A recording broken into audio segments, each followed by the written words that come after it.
जय हिंद दोस्तों, मैं अजंत कुमार। आज हम लोग इस वीडियो में लेकर आए हैं अति महत्वपूर्ण क्वेश्चन जो सीधे एग्जाम में देखने को मिलेगा। चलिए देखते हैं पहला नंबर क्वेश्चन। पहला नंबर क्वेश्चन कह रहा है कि 1857 की क्रांति के दौरान कानपुर विद्रोह का नेतृत्व किसने किया था। तो आप लोग बताएंगे। आप लोग को कि क्वेश्चन का आंसर बताने के लिए मात्र 5 सेकंड का टाइम दिया जाएगा।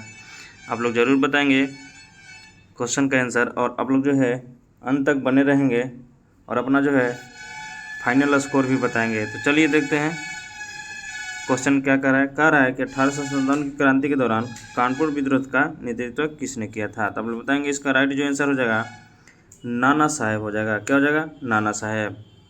चलिए आगे बढ़ते हैं। अगला क्वेश्चन कह रहा है कि इनसाइडर नामक आत्मकथा किस राजनेता द्वारा लिखी गई है। Most very very important question है। ये जो लिखा गया है पीवी नरसिंह द्वारा, पीवी नरसिंह राव द्वारा। चलिए आगे बढ़ते हैं। अगला क्वेश्चन कह रहा है कि गुर्दे की प्रमुख कार्य क्या है। तो आप लोग बताएंगे गुर्दे की प्रमुख कार्य क्या है। ये रक्त शोधन करता है। ऑप्शन सी राइट हो जाएगा। चलिए आगे क्वेश्चन देखते हैं। अगला क्वेश्चन कह रहा है कि रोलेट एक्ट के खिलाफ किसने सत्याग्रह आंदोलन शुरू किया था। किसने किया था? तो ये जो किया था महात्मा गांधी ने। चलिए आगे बढ़ते हैं। अगला क्वेश्चन कह रहा है कि बाइनरी कोडिंग में कितने अंकों का प्रयोग किया जाता है। ये जो किया जाता है 0 और 1 का किया जाता है। किसको किसको किया जाता है? 0 और 1 को। चलिए आगे बढ़ते हैं। अगला क्वेश्चन कह रहा है कि भारत का पहला बाघ-ए-बयान कौन घोषित हुआ था। कौन हुआ था? तो ये जो हुआ था जिम कार्बेट हुआ था। ऑप्शन बी राइट हो जाएगा। चलिए आगे बढ़ते हैं। अगला क्वेश्चन कह रहा है कि पोलियो रोग की मुख्यतः किससे प्रभावित करता है। तो पोलियो रोग मुख्यतः किससे प्रभावित करता है। तो ये जो करता है तंत्रिका तंत्र को प्रभावित करता है। ऑप्शन बी राइट हो जाएगा। चलिए आगे बढ़ते हैं। अगला क्वेश्चन कह रहा है कि निष्क्रिय शिक्षा का सिद्धांत किस योजना से संबंधित था। तो किस योजना से संबंधित था आप लोग बताएंगे। तो ये था वर्धा योजना से। ऑप्शन बी राइट हो जाएगा। चलिए आगे बढ़ते हैं। 9 नंबर क्वेश्चन कह रहा है very very most important question है कि गोबर गैस संयंत्र से प्राप्त ऊर्जा किस श्रेणी में आती है। तो किस श्रेणी में आती है? तो ये जो आती है नवीकरणीय में आती है। ऑप्शन बी राइट हो जाएगा। चलिए आगे बढ़ते हैं। अगला क्वेश्चन कह रहा है कि मानव शरीर का सामान्य ताप कितने डिग्री सेल्सियस रहता है। तो वो जो रहता है 37 डिग्री सेल्सियस रहता है। ऑप्शन ए राइट हो जाएगा। चलिए आगे बढ़ते हैं। अगला क्वेश्चन कह रहा है कि संविधान का कौन सा अनुच्छेद राज्य के नीति निर्देशक तत्वों से संबंधित है। तो आप लोग बताएंगे। Very very most important question है। ये जो संबंधित है अनुच्छेद 39। ऑप्शन डी राइट हो जाएगा। चलिए आगे बढ़ते हैं। अगला क्वेश्चन कह रहा है कि कंप्यूटर प्रिंट आउटपुट डिवाइस है या इनपुट है। तो आप लोग बताएंगे। ये आउटपुट है। ऑप्शन बी राइट हो जाएगा। चलिए आगे बढ़ते हैं। अगला क्वेश्चन कह रहा है कि क्लोरोफिल किस प्रक्रिया के लिए जिम्मेदार है। तो क्लोरोफिल किस क्रिया के लिए जिम्मेदार है आप लोग बताएंगे। ये प्रकाश संश्लेषण का। ऑप्शन सी राइट हो जाएगा।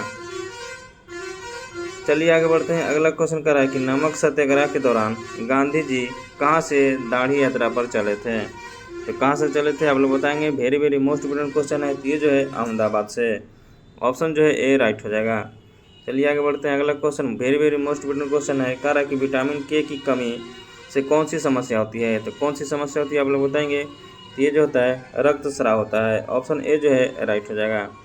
चलिए आगे बढ़ते हैं। अगला क्वेश्चन कह रहा है पीओपी किसका हाइड्रेट रूप है। तो किसका है। तो ये जिप्सम का है। ऑप्शन ए राइट हो जाएगा।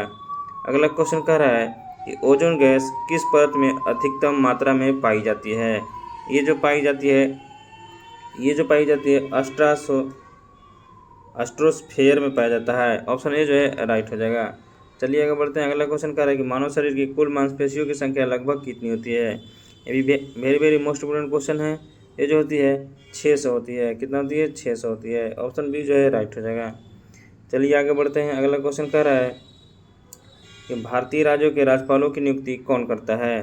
Most very very important question है। ये जो करता है राष्ट्रपति करता है। चलिए आगे बढ़ते हैं। अगला क्वेश्चन कह रहा है कि राष्ट्रीय गान जन गण मन की रचना किसने किया था। तो किसने किया था आप लोग बताएंगे। तो ये जो किया था रविंद्रनाथ ठाकुर ने। ऑप्शन बी राइट हो जाएगा। अगला क्वेश्चन कह रहा है very very most important question है कि चंपारण सत्याग्रह किससे संबंधित था। किससे संबंधित था? तो ये था नील किसानों की समस्या से। ऑप्शन बी जो है राइट हो जाएगा। अगला क्वेश्चन कह रहा है कि सीपीयू का मुख्य कार्य क्या होता है? तो क्या होता है? तो ये जो होता है आप लोग बताएंगे। इसका राइट जो आंसर हो जाएगा सूचना संसाधित करना। ऑप्शन जो है सी राइट हो जाएगा। चलिए आगे बढ़ते हैं। 23 नंबर क्वेश्चन कह रहा है कि भारत का पहला महिला जो है राज्यपाल कौन बनी थी? तो ये जो बनी थी सरोजिनी नायडू बनी थी। तो आप लोग बताएंगे कि भारत की पहली महिला मुख्यमंत्री कौन थे?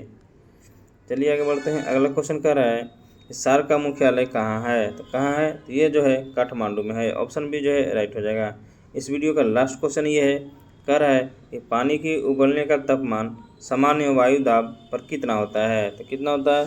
ये जो होता है 100 डिग्री सेल्सियस होता है। ऑप्शन जो है भी राइट हो जाएगा। आज के लिए इतना ही इस वीडियो में, फिर मिलेंगे अगले वीडियो में।